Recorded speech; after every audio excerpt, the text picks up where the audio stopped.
இந்த வார திரை விமர்சன நிகழ்ச்சியில நம்ம பார்க்க இருக்க போற படம் பாயும் புலி. சுசீந்திரன் விஷால் ஏற்கனவே பாண்டி நாடு படத்தில் ஹிட் கொடுத்து ரசிகர்களை கவர்ந்த கூட்டணி.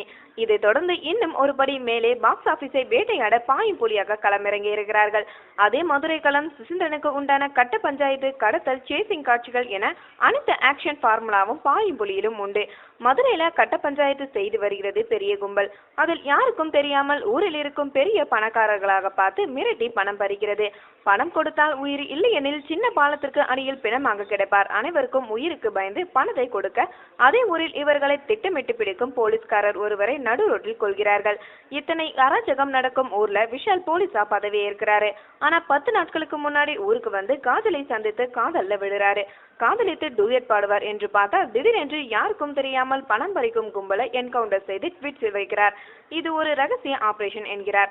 இந்த ட்விட்ஸ்ல முடிவதற்குள் இவர் கொன்றது தலைவன் இல்லை, இந்த கும்பலுக்கு தலைவன் இவரா என்று கேட்க வைக்கிறது. அடுத்தடுத்து அந்த கும்பலை எப்படி என மிகவும் உணர்ச்சி பூர்வமாக சுசீந்திரன் கூறியிருப்பதை மீதி கதை.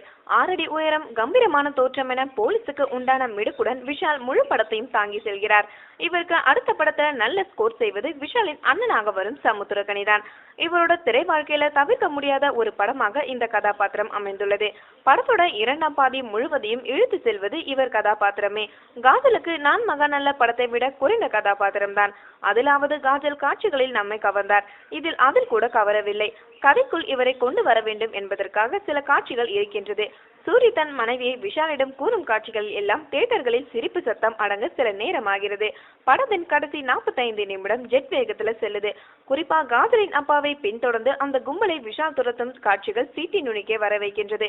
வழக்கம் போல் சுசீந்திரன் தனக்கே உண்டான நெகிழ வைக்கும் கிளைமேக்ஸுடன் நம்மை கலங்க வைக்கிறார். படத்தின் 2ஆம் பாதி, குறிப்பாக அந்த சேசிங் காட்சி, டீமானின் பின்னணி இசை, வேல்ராஜ் அந்த இருட்டிலும் மிக துல்லியமாக படம்பிடித்துள்ளார்.